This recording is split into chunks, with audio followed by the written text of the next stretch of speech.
factory office. There's something called the canteen truck or the maggot wagon or whatever the nicknames they've come up with. But it's basically a pickup truck. And on the back of it is a big fridge that opens by the side door.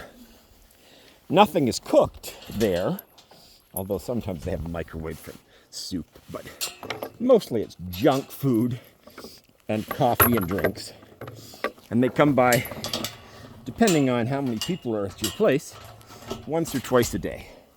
They play that horn, and they know you, and you talk for 10 minutes. Maybe if you're a cigarette smoker, you smoke a cigarette.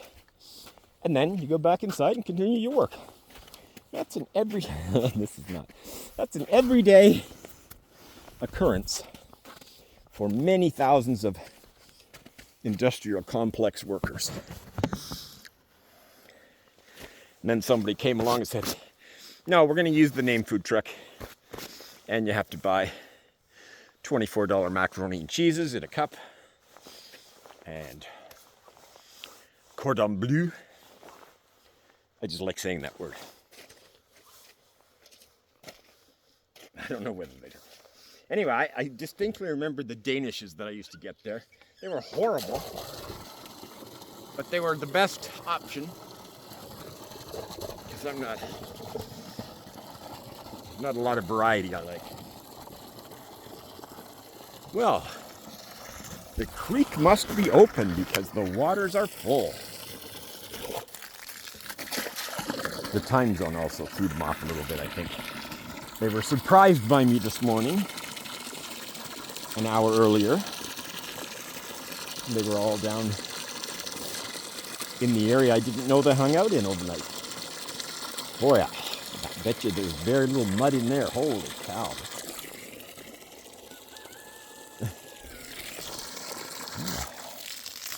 I can't believe it. The water, yeah, that just means the creek's open. So they're drinking their own water. Now that's good.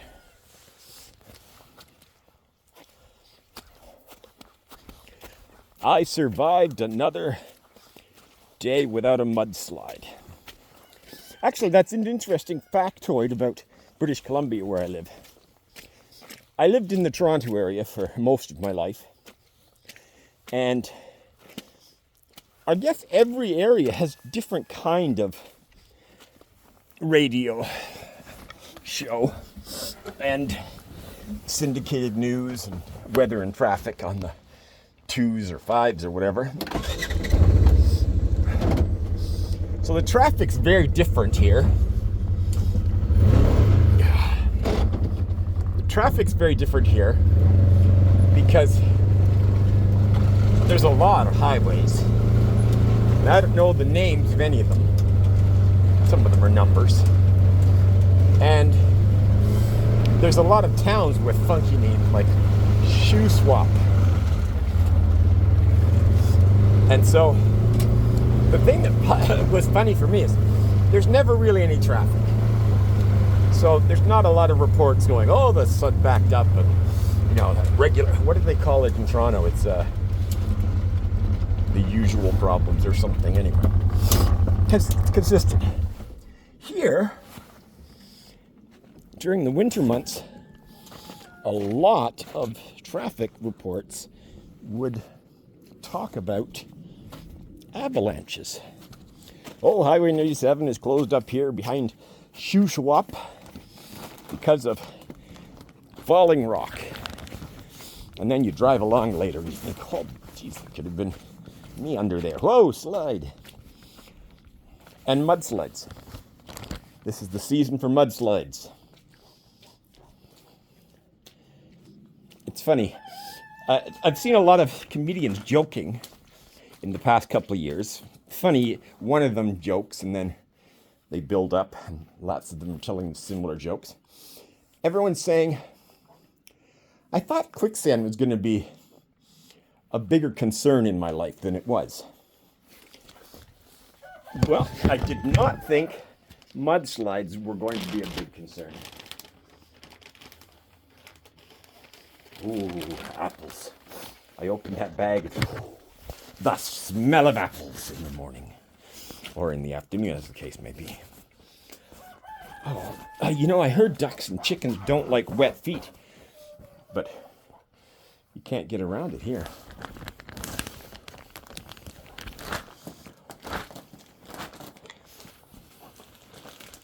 Apple peels. My sister loves making apple pie. I choose to believe that. The truth may be somewhere in the middle between loving to make apple pie and loving to make me happy. And her husband. We love apple pie.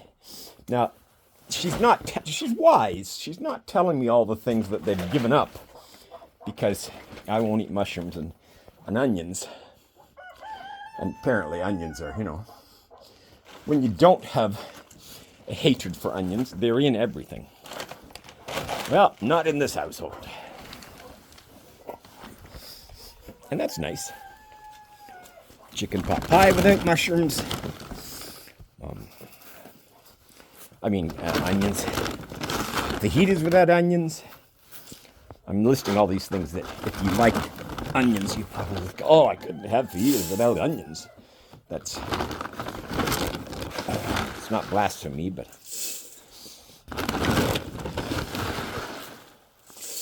well, these are my outdoor slippers now.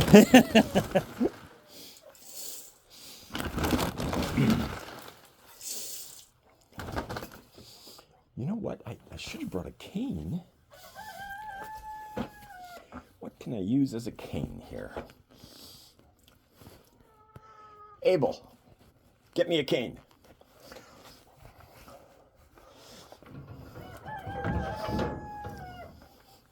This'll do. The lightest of tools. Yeah,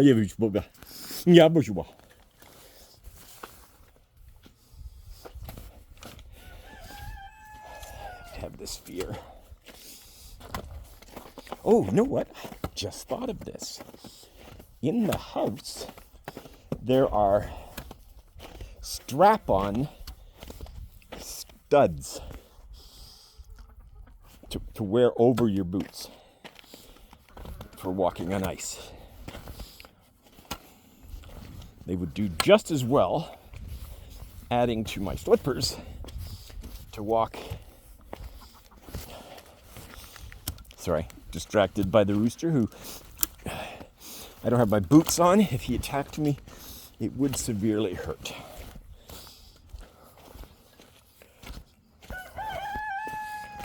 So he's not coming. Now, did I forget that there's not enough water? Oh no, there's lots of water here. Yes. Holy cow. I filled that. No, I didn't. I put a lot in it though. I exaggerate as the normal course of things. And it's not just rounding up, it's just, I guess it's trying to make the story more interesting, but it's I don't lie outright to anything that matters, but I do say things like, I filled that in half full.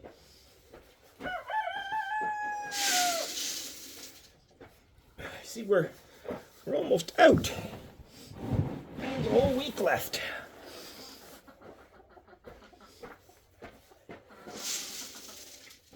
And I thought they were eating up top instead of down here. Because this morning there were only 2 chickens in here, I think. Excuse me. Hello! Oh my goodness. You gotta see this. They're dust mudding. Hey, puffball! I was warned they would start doing this. And I should be on the lookout for stepping on eggs. And there was another hen in here. I don't know where they're getting in. But wherever they're getting in, they're also getting out, so I'd hate to see dead hens in there. I'd hate to see dead hens pretty much anywhere. Oh, 2 eggs. it's almost back to normal count then. See ya. Oops. My teeth almost blew out, but the camera was facing the wrong way. Did the rooster get by me? Oh, he did. Right by me. That doesn't happen very often. Usually he'll attack me if I'm not looking. Imagine being a rooster and having an ego. No, hold on. Imagine being a rooster and having an ego that you felt, yeah, people respect the cock-a-doodle-doo. You know, I gotta do it a few times a day. Do it when there's food. These bitches, I don't know how they'd live without me. Meanwhile, everybody knows hens talk. They go to the hairdressers, and they all talk about the rooster. They say, oh, we really loved that other rooster that you brought with you. What happened to him? Well, he was a pretty boy rooster. And you know what that means? No, we don't. Well, just as well.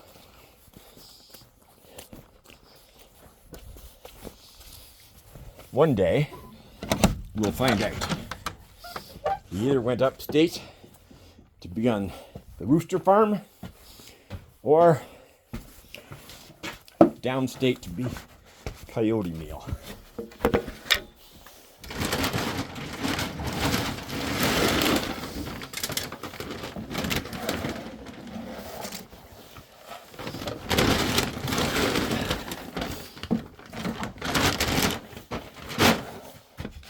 I saw 3 deer the other day. Ooh, look at all these eggs. Really, look at them all. Oh, there's even one over there. There's the one with an X on it. Sponsored by ExxonMobil. We can't take it. It's a Monsanto egg. No, I'm being silly.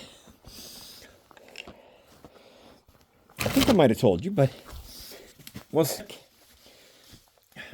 I learned that for some reason the hens like to lay eggs where the other hens lay eggs. So I rarely find one egg unless it's just timing. I'll find 3 to 5 in one area, in one nest. So